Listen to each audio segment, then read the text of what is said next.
Thank you, Dr. Miao, and Jeff, Vuk, and also excellencies and representatives and policy, think tank, business community, media, and old friends. Welcome again to CCG.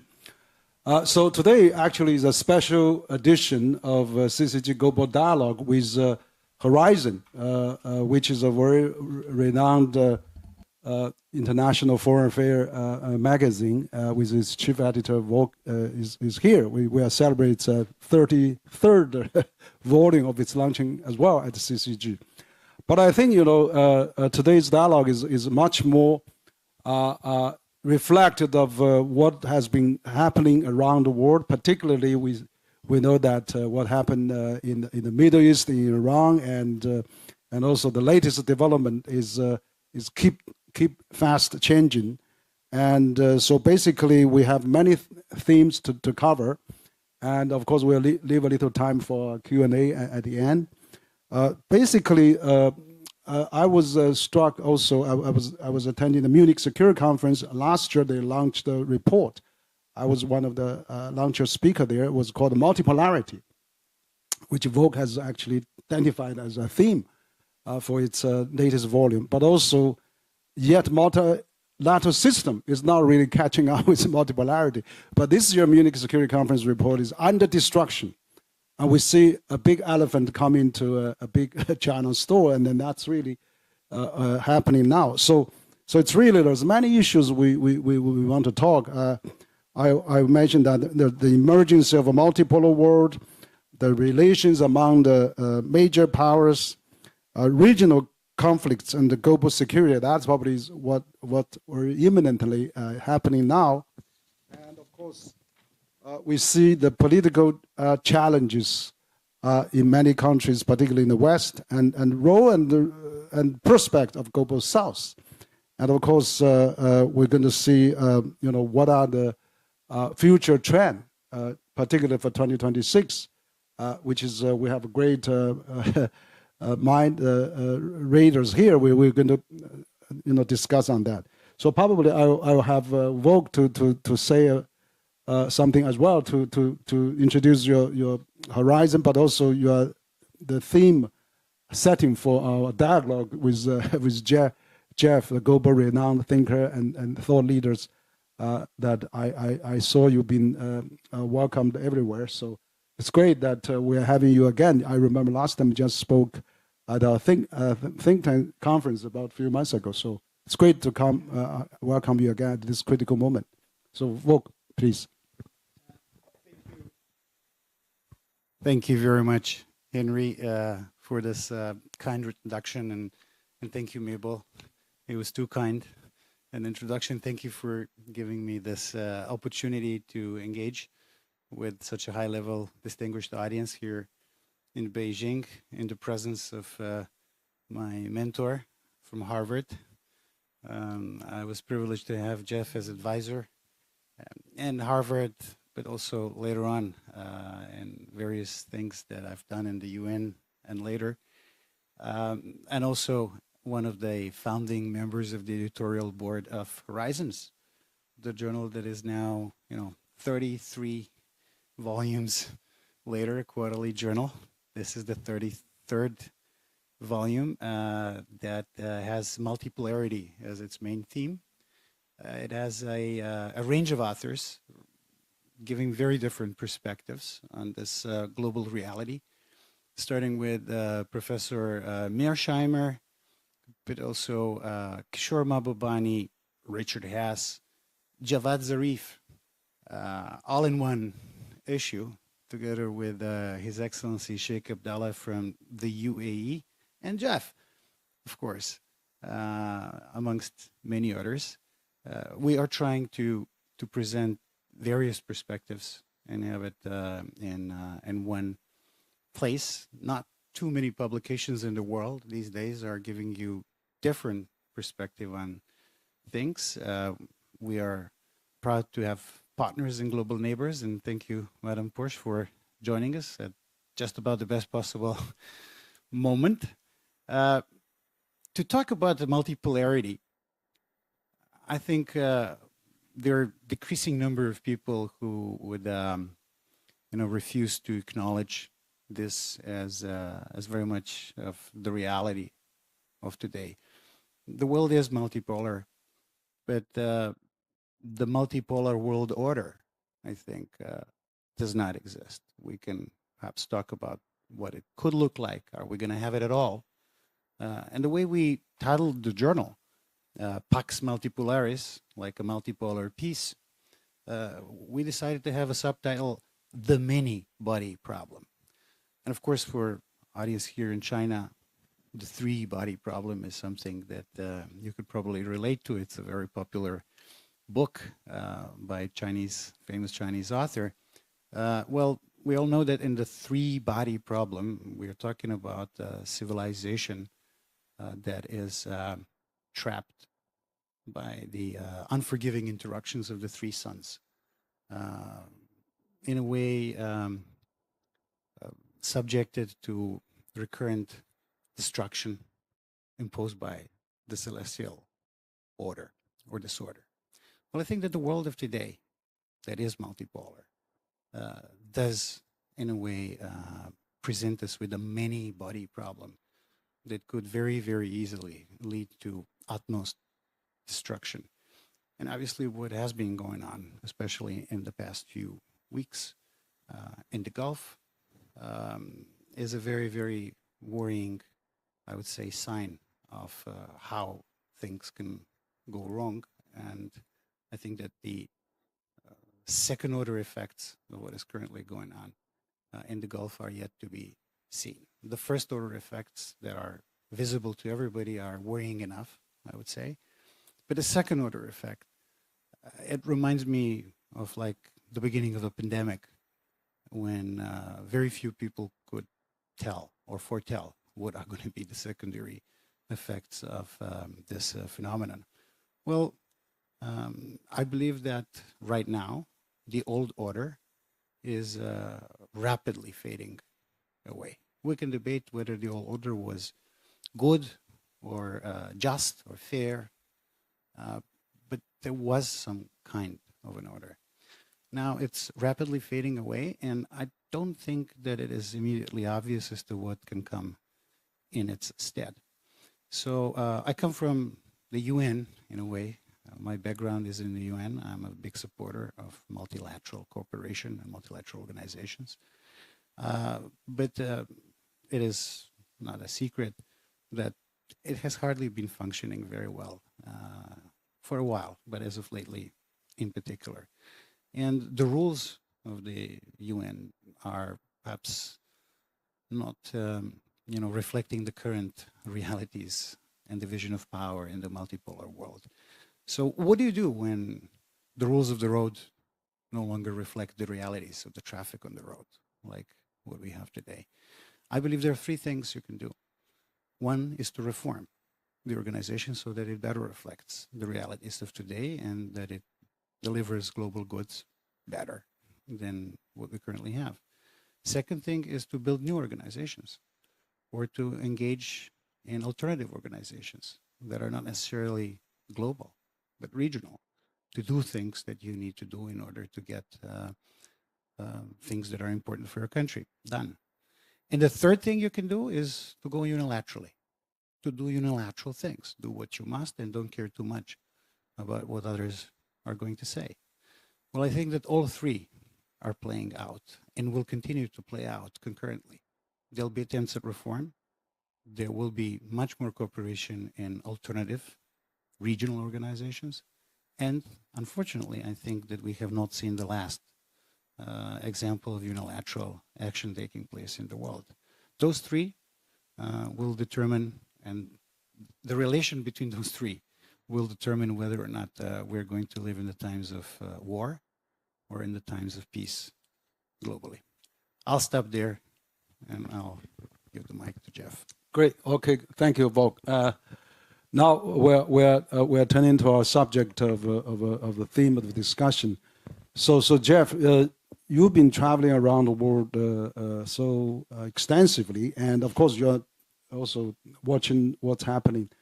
So this year, 2026, marked the second quarter of this century, and yet we're at the beginning. We get a big surprise. We see what happened in Venezuela, and then we got a president being hijacked, and then really around Chinese New Year time, we see this war going on in Iran, and now still going on. So, are we having the World War III now, or approaching that? I mean, I know this is really worry a lot of people because this is a larger regional war, and then the blocks of the Hormuz, and of course the Arab states and the Middle East all in turmoil. That going to affect the world, and then but I think there's a lot of symptom of the problem. But what's the roots of the problem?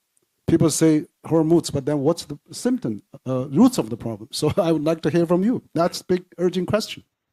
Henry and Vuk, thank you, and great to be with such a distinguished group and many friends here. So thank you very much.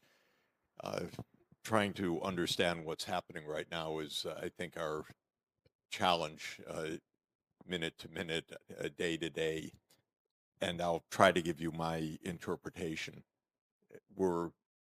We are in a period of dramatic instability, and the question is why? And I think that we're facing disruptions of a number of kinds that are all hitting a high amplitude simultaneously. One long-term change that has really come to the forefront, of course, is the geopolitical change. We did arrive at a world in which the old world leader, the United States, has been matched and in many ways overtaken by China. And this by itself is a fundamental disruption of the global order. In many ways, the United States cannot compete with China, certainly on manufacturing production across a wide range of industries. Can't compete with China in a wide range of diplomatic areas. And this is very disruptive, probably would be intrinsically disruptive because this is a change of power and a change of the international order. And I think we all feel that it's not a temporary phenomenon, but really the end of the US-led geopolitics, and even more fundamentally, the end of the Western-led geopolitics. So I would say that Europe has been, and the West, if we want to call it that, has been ascendant in world politics roughly from 1750 onward until, I think, the beginning of this century. And that is over because of China's rise and the rise of Asia more generally, not only China, but many dimensions of Chinese, Asian economic, technological, demographic weight in the world. So part of what we're experiencing is that, and we see the U.S. reactions in a number of ways, for instance, that Graham Allison, I think, was wisely and presciently speaking about many years ago. This is playing out. That's one part of what we're seeing. We're quite advanced in the ecological crisis, which is only making the headlines when there's a flood or a disaster or an extreme storm. But these are quite frequent and very disruptive to societies. And they are beyond the control of politicians who can barely handle this anyway. They're coming quite frequently.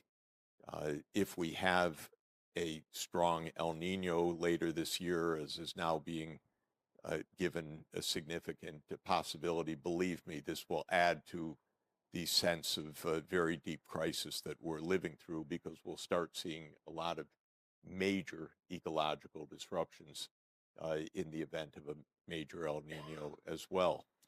So that is, again, a slow developing but very serious crisis.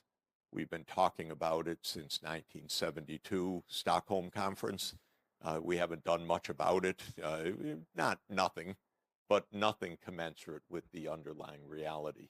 And it's hitting now in a very, very serious way. The third disruption, of course, is technology, where I don't know about you, but I can't even figure out my devices from hour to hour anymore. So if I'm desperate, I have to call my granddaughters and get them to help me turn my phone back on or get my website working or do something. But quite seriously, this pace of technological disruption is unprecedented, extremely deep, changing every dimension of the economy, disrupting the labor markets everywhere, and changing structures of power, influence, money in very dramatic ways. And we have the highest concentration of wealth in human history in a few hands. 10 techies in the United States have $2.6 trillion of wealth. Elon Musk by himself, $700 billion of net worth. This is weird, disruptive, completely unprecedented. We have this one guy who does the space shots for the Pentagon, determines which armies in the field have real-time internet, has a very weird AI on site with doing all sorts of social disruption. And he's a very strange guy personally. So if you add it all up, this is really extremely disruptive by itself. And I think there's a fourth aspect, which is our governments in most places, with the exception of China, from my perception, our governments are not able to govern right now. The United States probably is the most incapacitated government of any major government. We have no systems. So one of the things, as we discuss the Iran war, for example, there's no process. Normally, you would have said, well, the CIA is doing an operation, or this is a war that Congress has called for. You understand what this is. But it actually rolls out on True Social. We've got a nut as president, just to be blunt about it. I'd like to be blunt because there are very few opportunities for adult conversation, which we need.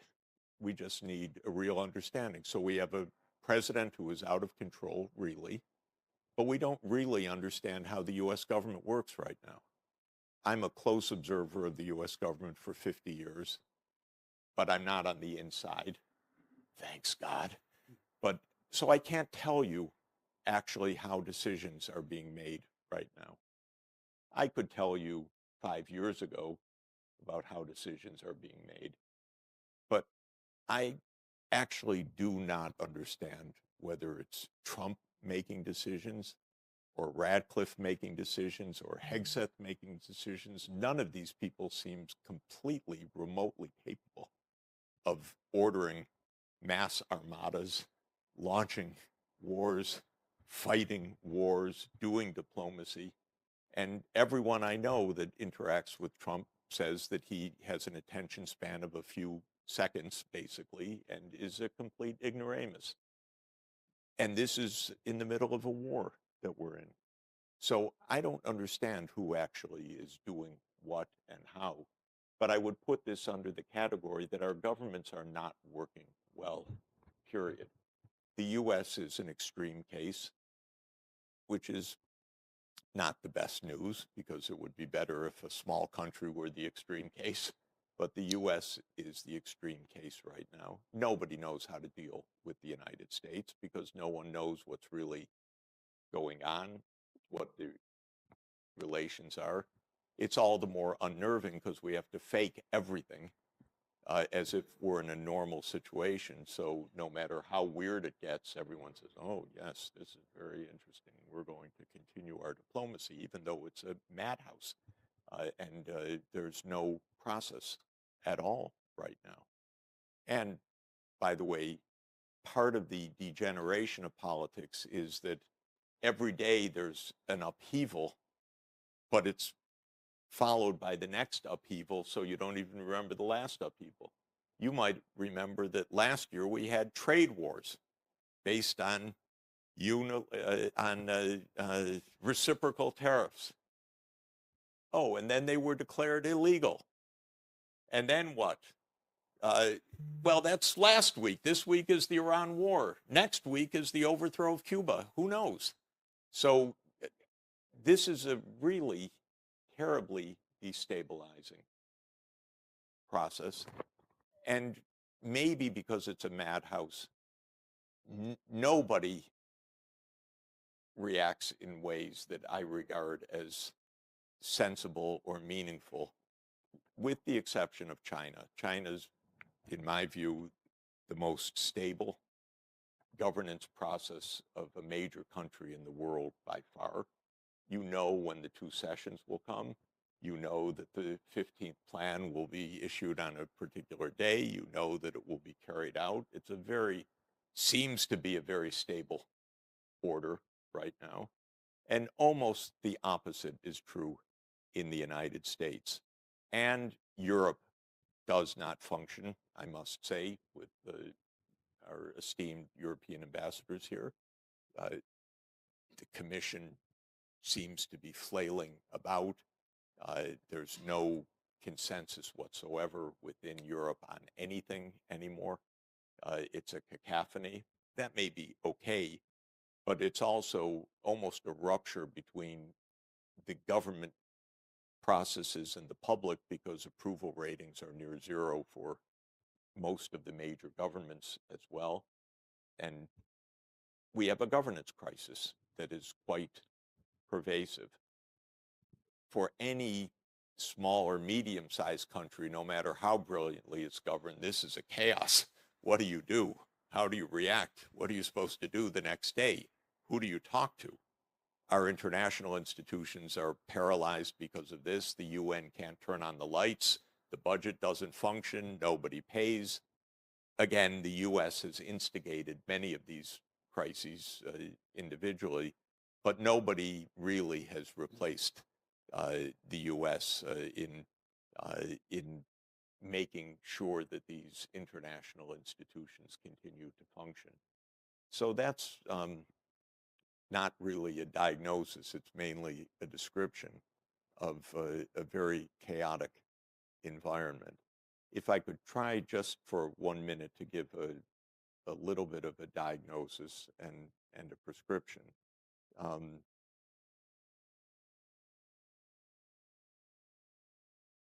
The breakdown of US governance, the loss of US power, and the mindset reaction in the US is the main driver of chaos in the world right now. In other words, we're having a temper tantrum of a nuclear superpower.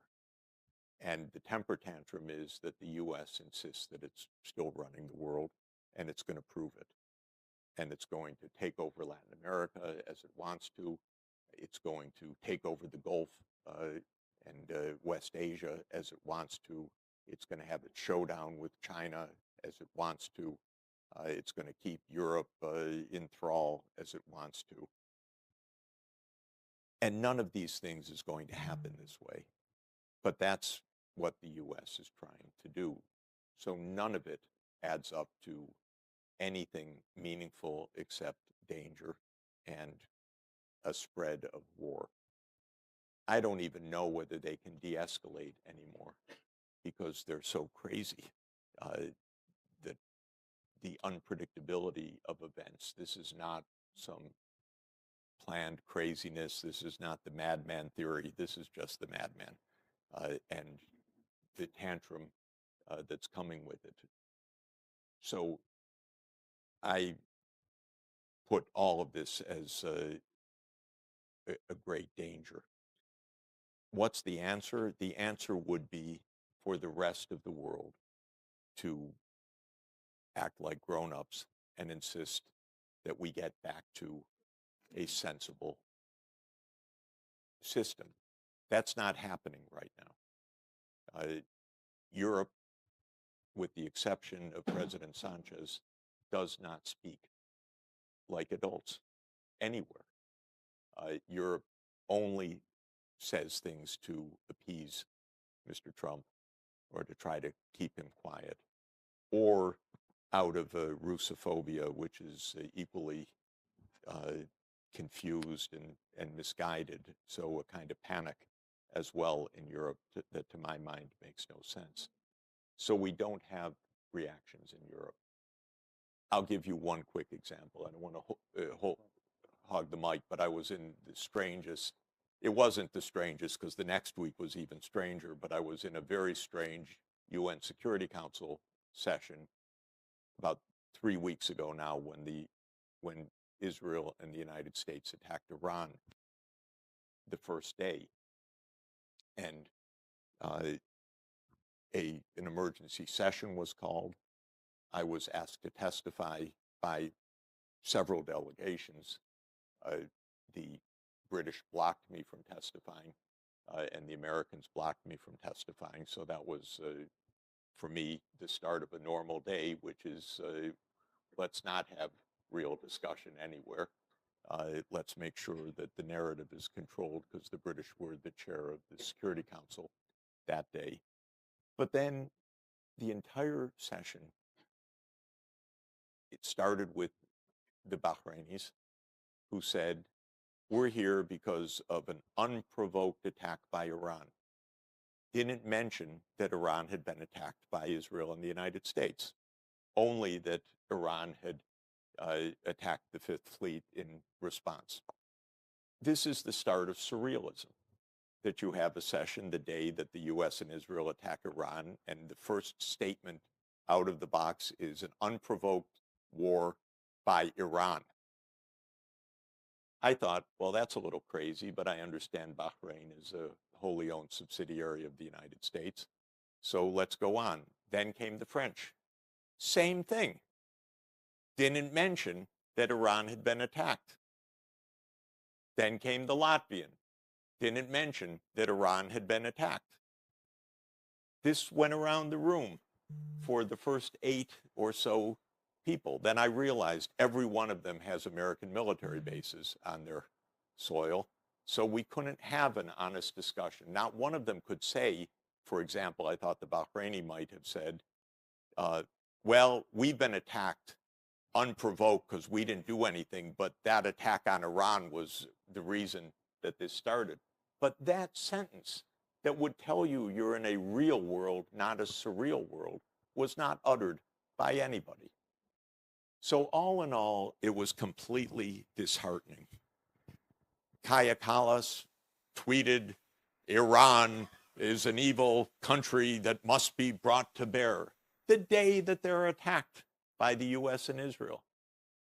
Again, nobody dared speak the truth at all about this unbelievable war of aggression without any cause that day, the day before the next round of negotiations was taking place, after the Omani mediator had said publicly that Iran had made major concessions to the American position. Nobody speaks the truth right now. So this is a very deep governance crisis on top of everything else. My prescription is that we behave like grown-ups again and talk about true things. And it means that people say, Mr. Trump, that's not right. Practice that sentence, please. Mr. Trump, you can't do that. That's a danger to the whole world. I'd like all the heads of state to practice that sentence. It might save the world. To really be able to speak directly so that we don't reach a cataclysm, which is absolutely possible right now. By the way, Netanyahu is even more of he's a real psychopath without question. And they're completely out of control. and they have one sect backing the other one. So it's very important that we speak right now logically, in a reality, in a direct way, to try to tamp things down before they get completely out of control. And if we were all behaving with rationality and responsibility, we would find out, God, the world's complicated for all the deep reasons. In other words, there's nothing simple about the challenges, but we'll never solve the challenges through mad truth social quotes of bigly wins and exclamation points and we'll kill them all and bombing by Israel of South Pars and destruction of Qatar, as if it's all a video game, and all normalized by the lack of public discussion in a serious way about any issue. So I don't mean to be presumptuous and I don't really mean to be obnoxious, but for the ambassadors, please, the only thing, if you want to say anything, what did Mr. Sachs say? It's that government should talk truthfully about the situation so that we have a chance to actually address what is the most serious crisis of global governance since World War II. Thank you, Jeff. So you have really give a very good analysis of 4 or 5, the phenomena that have been seen in changing the world: geopolitics, climate, technology, government, and many more. So maybe just to follow up a question, also comment maybe later by vote as well. I understand that this war is really, even the U.S., I see many congressmen, many even Republicans was saying there's no imminent threat from Iran. I mean, because they were just bombed Iran last June, say everything is destroyed. And then so I think the reason wasn't really strong. And you're saying there's no leaders was really stand up. But I saw a Spanish Prime Minister actually said a few things. And China, of course, at its first Security Council meeting, condemned the invasion, and sovereignty and territorial integrity is really the bedrock of the UN principles. So what do you think that, of course, every country has to speak, but then this is jeopardizing. I think US is probably the biggest security provider to Middle East, but now there's no security anymore. And China is the biggest economic provider because China is a large trading nation with all the Middle East countries almost. And yes, this has been disrupted. So this is really a big surprise to everybody. And so as China, you said, has passed the 5-year plan, has been organized. So what also can China do more? And with this economic globalization, because Chinese companies are also very active in the world operating, you can see Huawei, KATL, BYD, and Tencent, and all the companies are very active. DeepSeek. So, can we really still pursue economic globalization that really, all those global economic, economic globalization rather than securitization and overemphasizing? So, how we can really stabilize and what China can do more, and also other countries can really get put, as Vuk said in his new Horizon volume, multipolar war is there, but what are the driving force or stabilizer for the multipolarity and multi-system? So probably you are the global glue on those subjects. Maybe you can give some additional thought on that, and I'd like Vuk to comment also. My first comment is we can't have economics if we don't have peace. So war disrupts everything. It disrupts resource flows, budgets, attention span, political capital, global trust. The wars have to stop.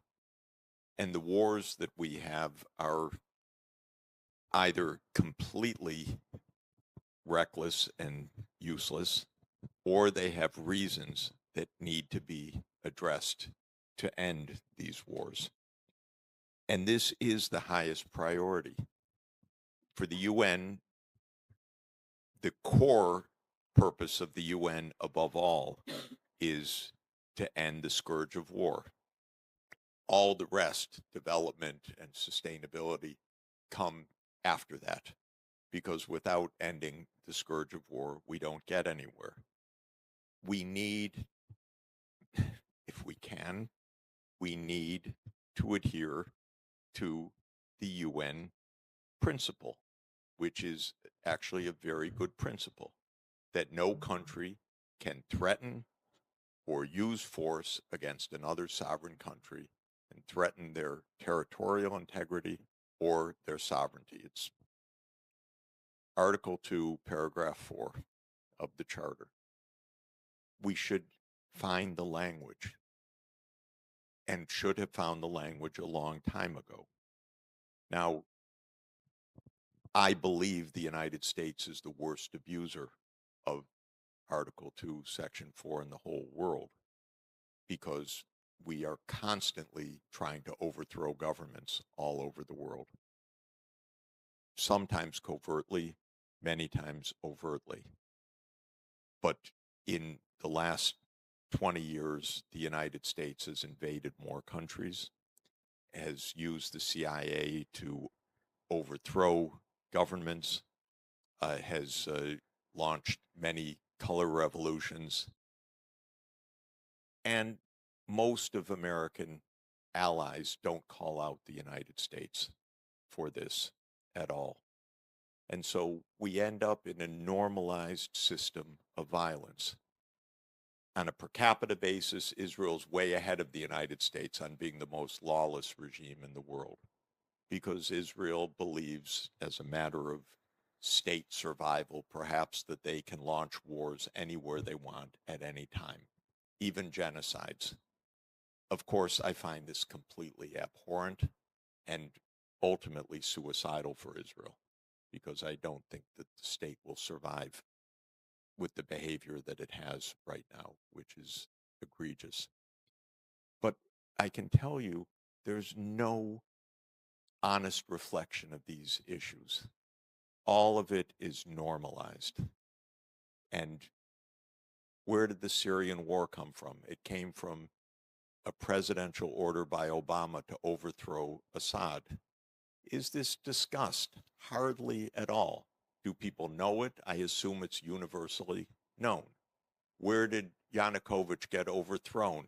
Sorry, that was by my colleague, Victoria Nuland. Have no doubt about it.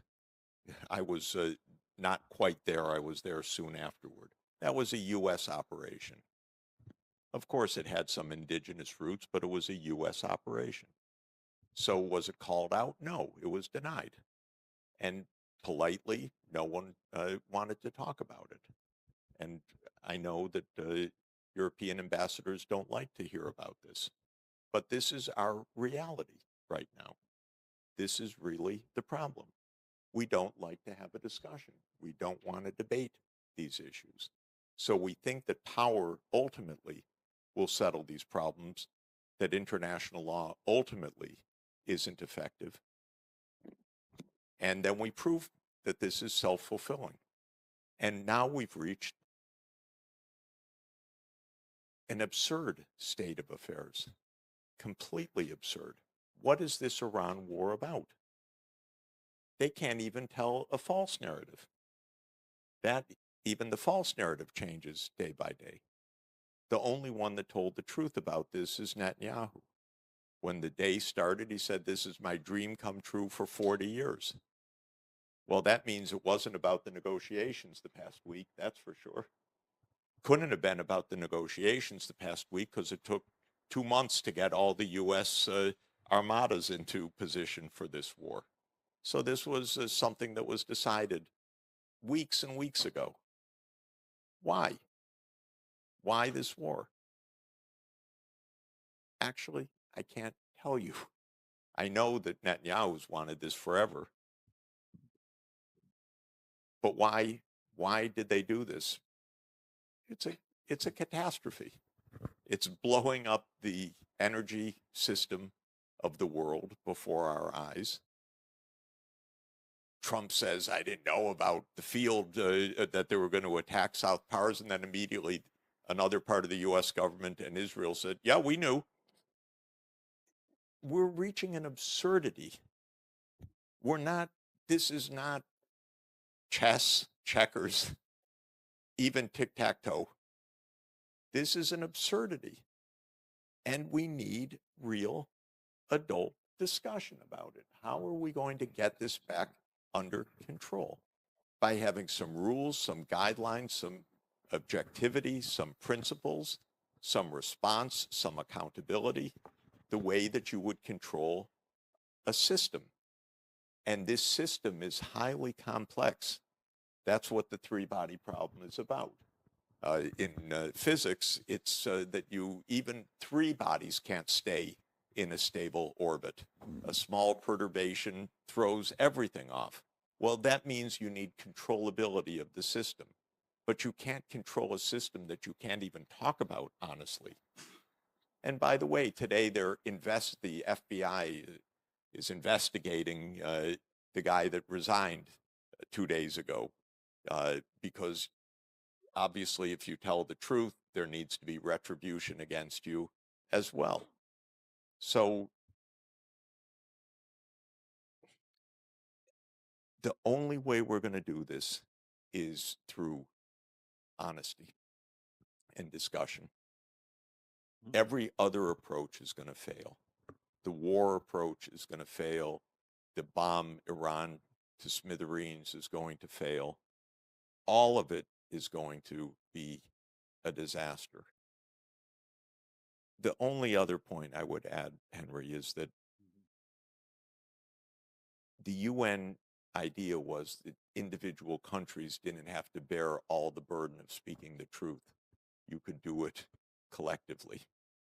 And I have advocated in recent days that the BRICS speak the truth, because the BRICS is half the world population. It's heavily impacted by what's going on right now. It is not a party to what is going on, except Iran is on the receiving end of what's going on. But even there, India is resistant to speaking the truth about this because it gets its military equipment and intelligence from Israel. So we're really trapped right now in a great difficulty to confront these challenges in an honest way. Okay, we have to break that impasse, as you suggest. I think China is going to have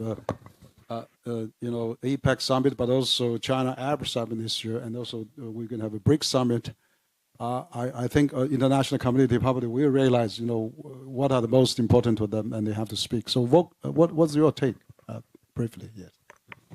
First, it's a privilege to be here and to listen to Jeff. I've heard probably hundreds of lectures of Jeff's in school, and I had hundreds of conversations with Jeff, and every single time I'm under the impression that I heard the best one so far.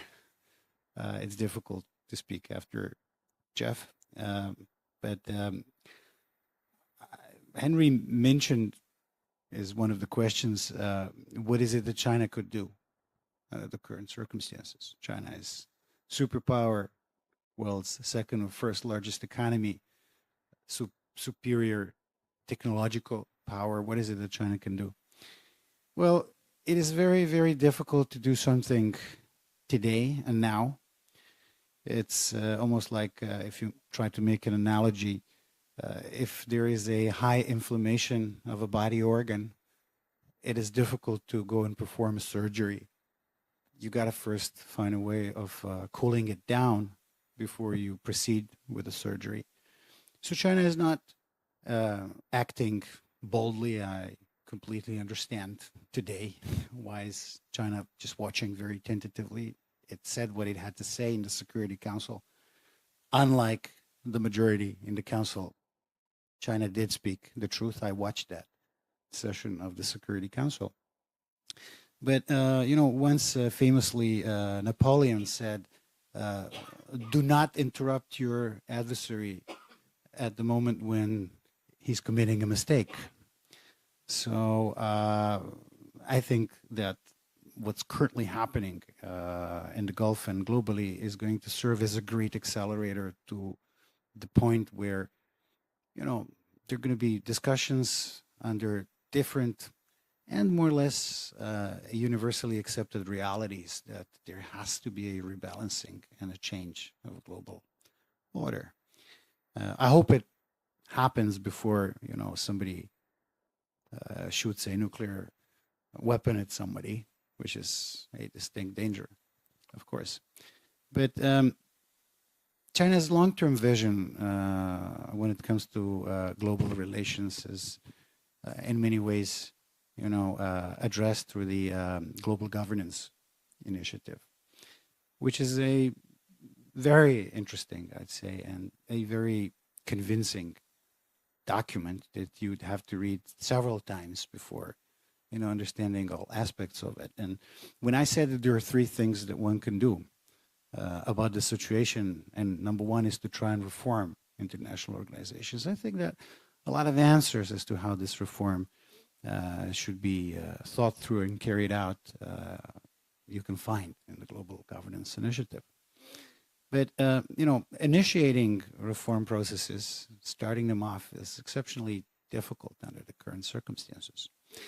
There's a process currently going on, which is timed, and we're talking about weeks and months and not years, which I think is going to be quite important. And that is the election for the next Secretary General of the United Nations. And maybe one can say, well, who cares about a UN? And Secretary General is, you know, just a bureaucrat who can give speeches and nothing else. Well, not necessarily true. And because of the process of the election of Secretary General that is taking place in the Security Council, I think that China can have a very important role in the election process.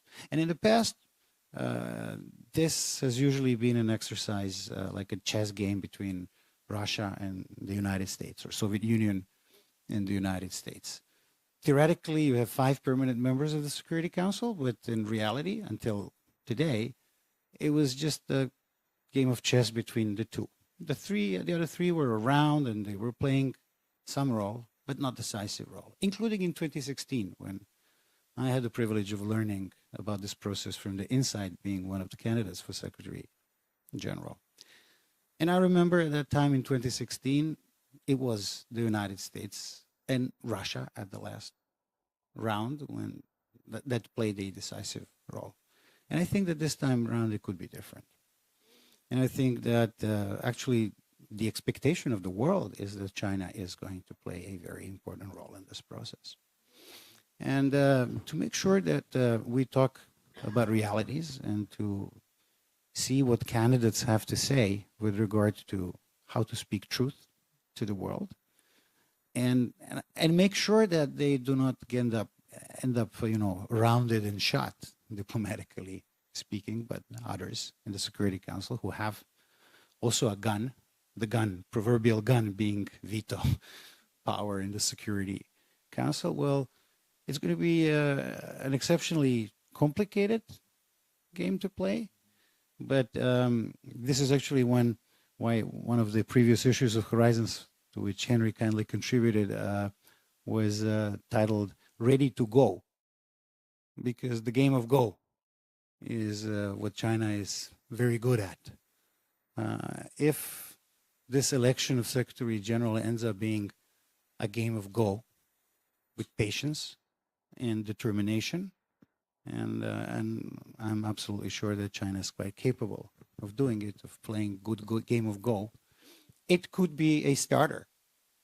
I don't think that overnight the world governments and the world leaders are going to be able to, you know, sit together and say, okay, let's make sure that all of us at the same time speak the truth to Mr. Trump or whoever else.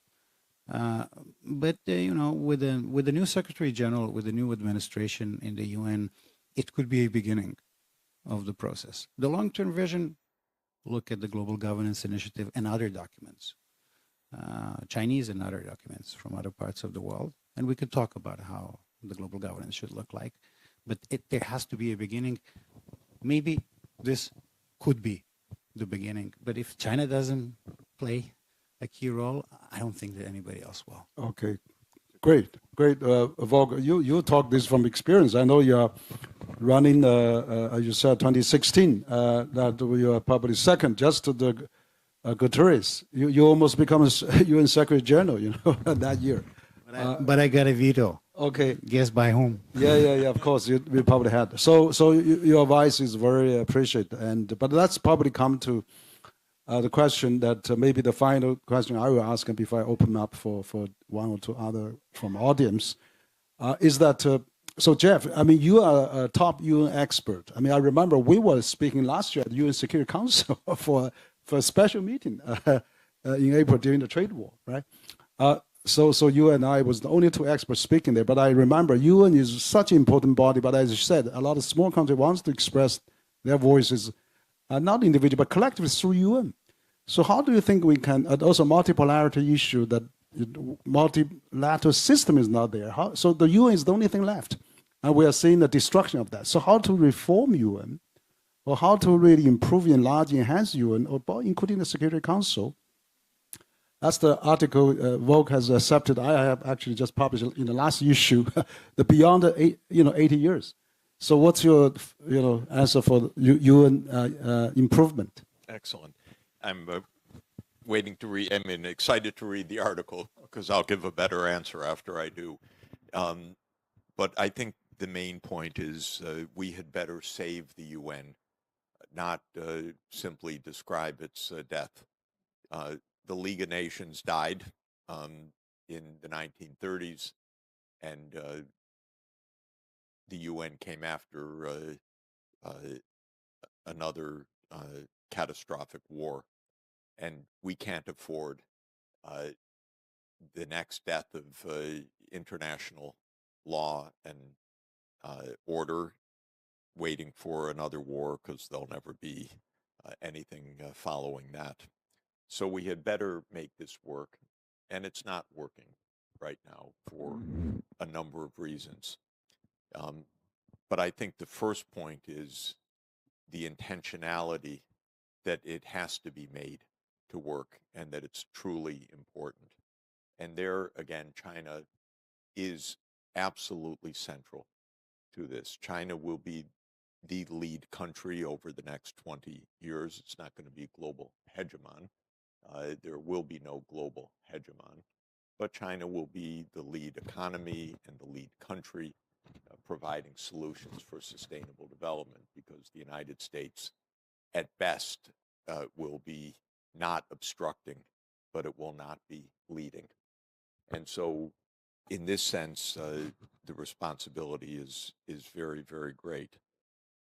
One not so hard proposal that I have is for China to establish a major UN operation in Beijing. And I say that as a very, I hope, a serious proposal. The whole UN apparatus now is either at UN headquarters or in a few cities of Europe, with the one exception of two smaller units in Nairobi. There are no Asian centers of the UN at all. There's SCAP, which is the regional office in Bangkok.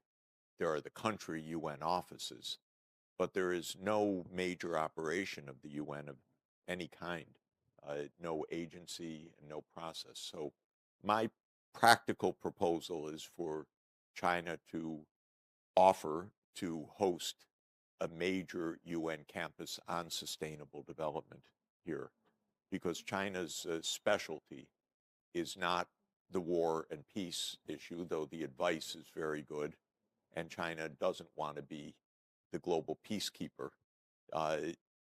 It can advise on that, but China is going to be the only country that can help lead the sustainable development agenda, just because of its industrial capacity to do so. And it will lead on all the green technologies for the next quarter century.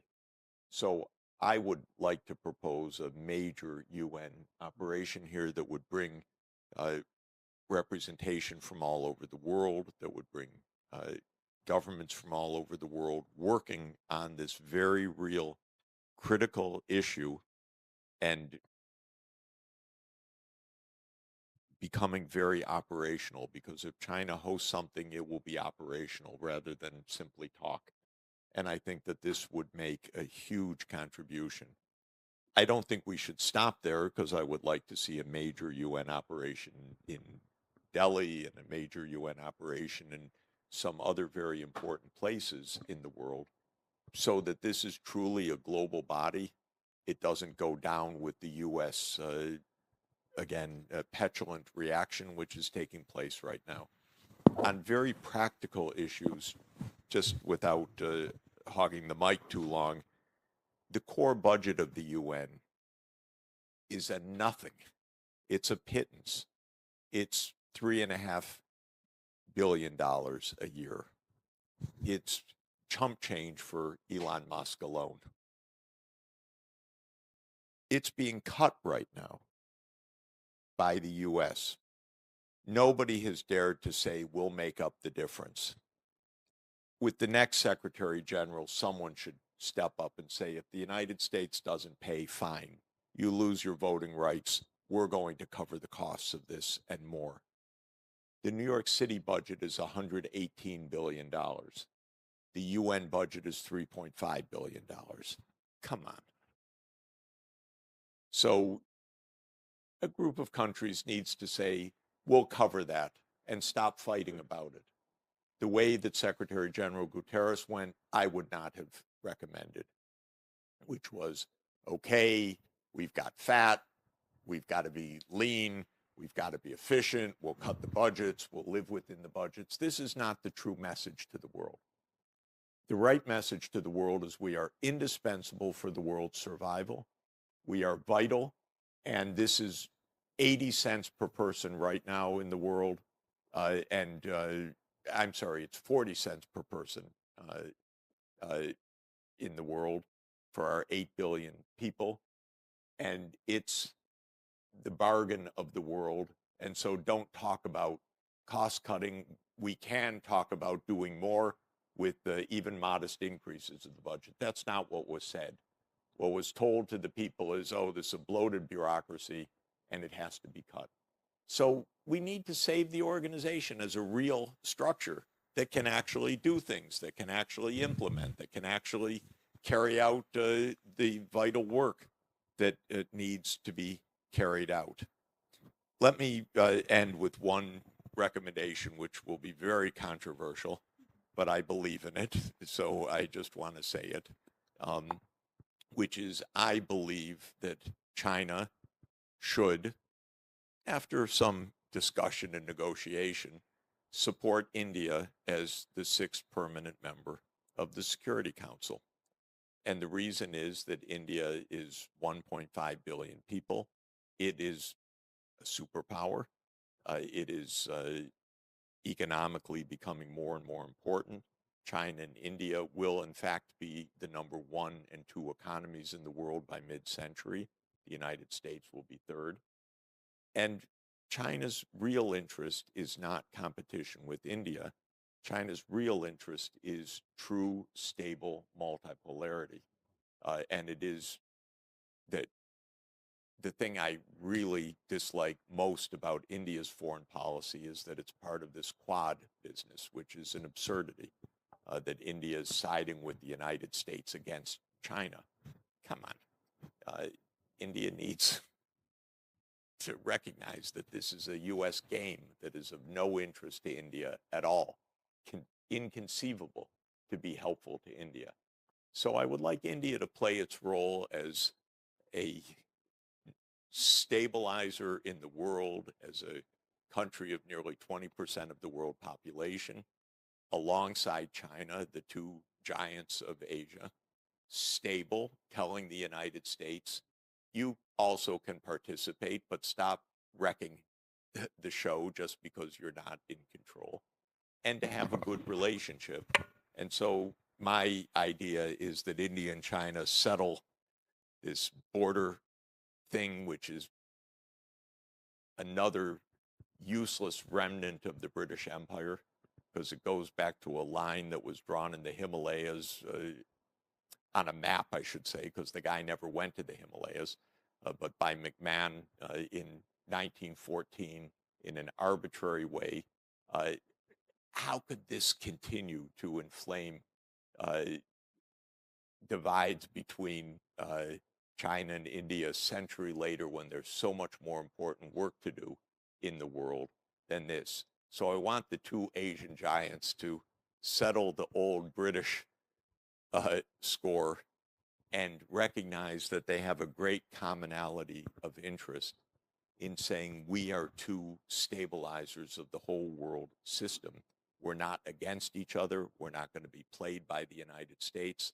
And we both have a central role in a global security system, and therefore a central role in the Security Council.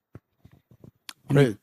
Can I add to this? Yeah. Can I add to this? Because Jeff now drove us into this direction of let's talk about controversial ideas, and the Security Council reform is probably one of the most difficult questions, which is basically holding back the entire UN reform process, and obviously the most screaming, aspect of the inadequacy of the composition of the Security Council is the fact that India is not there as a permanent member of the Security Council. The most important reason being that back in 1945, during the San Francisco conference, India wasn't around because there was no India at that time.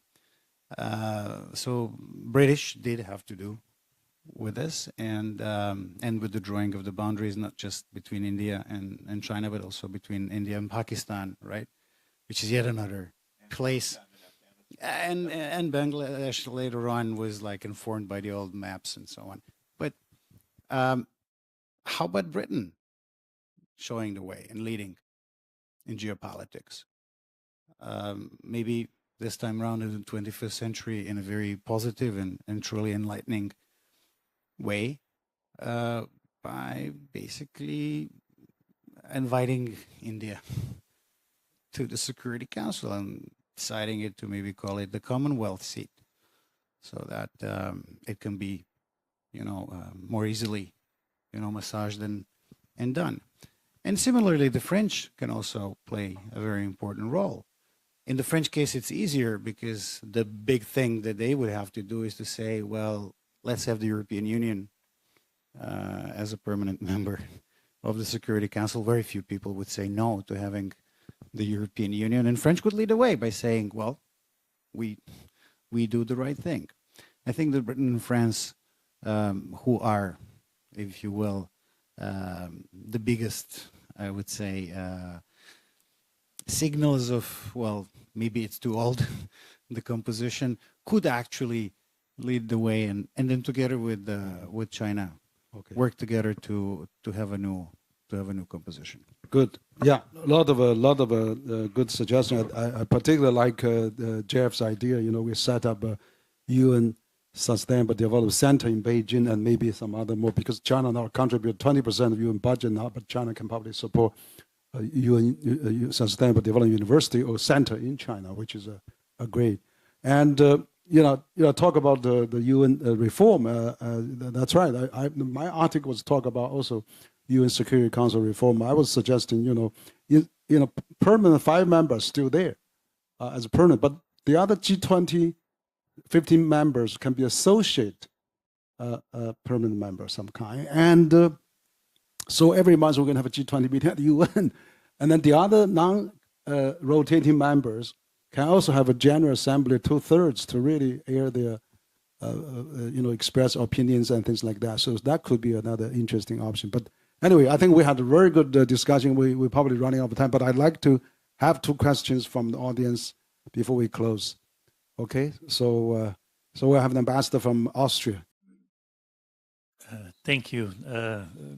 Very much enjoyed a great part of your words. And I wouldn't want to, elaborate on too many things, but I don't quite agree, with the way you mentioned Ukraine. I was happy to serve as Austrian ambassador to Ukraine from 2010 until 2015, and I would remember the history somewhat differently. Now, I don't expect, to cover the whole world in an hour, but I don't remember you speaking a lot about Russia, So I think, if I have a question, I would say that, the situation that we now see in Ukraine after 4 years of an unprovoked attack, Russia, is not, Victoria Nuland and her 2 visits, to Ukraine in 2013 and 14. I was also happy to serve in Iran in the last 4 years. I arrived here in August. Happy until June when we sort of, left after the first and sort of the more recent intervention. But I would also say, there's a lot about Iran, and of course, it's very difficult history with Western powers and the United States. But I was also very sorry to witness, the Iranian approach to the truthful efforts of the US government to renew the JCPOA, which were undertaken in Vienna in 2021 and 2022. And my impression was that, Iran made a very deliberate choice by summer 2022 not to renew the JCPOA, which was on the table as an improved offer. And there may be reasons, that explain that behavior. But, with hindsight, not a very clever move. So, I mean, many things to go into details. But sort of on Russia, I would be happy, to get a bit more, and I think it is relevant because, some of the colleagues may have walked out when you said this. And also, I think some of the European governments, the way they approach the US president and the US, government has a lot to do with the situation in Ukraine. And I think that is also quite important. Okay, thank you, Ambassador. But maybe one final question. Yes. Okay, we have one from South China Morning Post.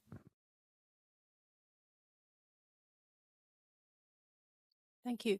It's nice to see you here, Mr. Sachs. And so I have 2 questions. One is about this Iranian crisis. What do you think that how the U.S. economy will be affected if the war drags on? And how is it going to affect China's economy as well? And you also mentioned about the Trump, who is a guy who seems unstoppable. But do you think China is becoming more confident in handling Donald Trump in his second term? Yeah, and also about your UN suggestions. Please allow me to ask, have you raised those proposals to the Chinese government? And what's the possible reaction to? Thank you. Trump's coming visit. Yes. Thank you very much. Ambassador, my model of European peace, in my conception, is based on Austria's experience. Austrian neutrality in 1955 was a wonderful initiative of your country, and it led to generations of prosperity and peace and stability. And as far as I know, the Soviet Union and then Russia never bothered you again. And the idea was that the Soviet Union back in 1955 and actually after 1945 was looking for safety. And after having been invaded by Hitler and having been invaded in the Russian Revolution, having been invaded by Germany in World War I, having been invaded by Napoleon, Russia's basic idea, in my opinion, is that it wants space, protection. It did not want NATO in Ukraine. It did not want NATO in Austria. It did not want NATO actually in the Federal Republic of Germany after 1949. So in Austria in 1955, which was still an occupied country, Austria declared neutrality. The Soviet Union went home. And not only did Austria live happily ever after, it became a thriving, one of the world's leading countries, and in our happiness report, near the top of the world. So I always regarded that as wonderful diplomacy. It was meant also in 1955 to say to the United States, do the same in Germany, we can end the division of Europe. And our leading wise diplomat at the time, George Kennan, said, this is a bargain we need to take. But the Eisenhower administration, John Foster Dulles, who was a very rigid man in his thinking, said no. And so Europe remained divided ever since. The reason I mention the Austrian case is that this was the role model for Ukraine. Ukraine was crazy to try to join NATO, just crazy. Anyone should know that. And in fact, almost everyone did know that. Many European leaders said to me in 2008 after the Bucharest summit, what is your president doing? Pushing NATO to Ukraine and to Georgia. And I said, he's trying to be Lord Palmerston. He wants to fight the Second Crimean War. He wants to surround Russia. Read Brzezinski. He'll explain what they're doing. And what Brzezinski said was, we will make Russia a third-rate country by taking Ukraine into our side. So to my mind, Ambassador, this is the essence of this issue. And I had a long conversation with Jake Sullivan in December 2021 after President Putin put his propositions on the table. And I called up Sullivan and I said, Jake, take the deal, because this way you avoid war. Don't just announce that NATO is not going to go to Ukraine. And he said to me, Jeff, NATO's not going to go to Ukraine. That's not going to happen. I said, Jake, you're going to have a war over something that's not even going to happen?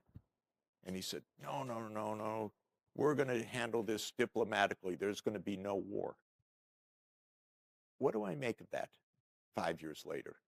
I make of it a profound miscalculation, that they didn't know what they were doing and they didn't understand what they were provoking. I don't believe that Biden wanted to bring Putin into an attack, but I think that they failed diplomatically completely from 2008 onward to understand how completely neuralgic this issue is of the U.S. military sitting on Russia's border. If the Russians ever tried this, we'd have World War III immediately. And we did almost have World War III in Cuba in 1962 when the Soviets did try this. And we came within a second of a nuclear disaster. So to my mind, this is failed American diplomacy. And it disgusts me how badly they handled this. Two superpowers should not provoke each other. This is my bottom line. They should recognize red lines. Similarly, the United States should simply not sell arms to Taiwan no matter what. Are we crazy? What are we inviting? Enough. China and Russia should stay out of the U.S. neighborhood with their military, and the United States should do the same in Ukraine, and it should do the same in Taiwan. And then we can have peace, because we're just giving each other a little space, because nuclear superpowers should give each other a little space. So that's my view. And I understand, I think, the Baltic reaction and so on. I have the highest civilian award from the government of Estonia because I helped set up their central bank in 1992. I'm not an enemy of Central Europe. I was the advisor to Poland. I was the advisor to Leonid Kuchma in Ukraine. It's just that one superpower should not provoke another superpower by getting right to their face this way. And that's what the Ukraine situation is about. It was a U.S. game that Brzezinski and his friends cooked up in the 1990s because they thought that Russia was so weak, so dependent, could do nothing. So let's take all the spaces on the board. Kissinger said so. Neutral. That's neutralism, he said in 1994. He was asked, should NATO expand? He said, yes. Why? Is Russia a threat? No. Russia's not a threat, he said. Well, won't it get Russia mad? Yes, it will get Russia mad. So why would you do it, Mr. Kissinger? And he said, well, if you can't provoke them when they're weak, what are you going to do when they're strong? What kind of logic is that? That's the realist logic that will get us all killed.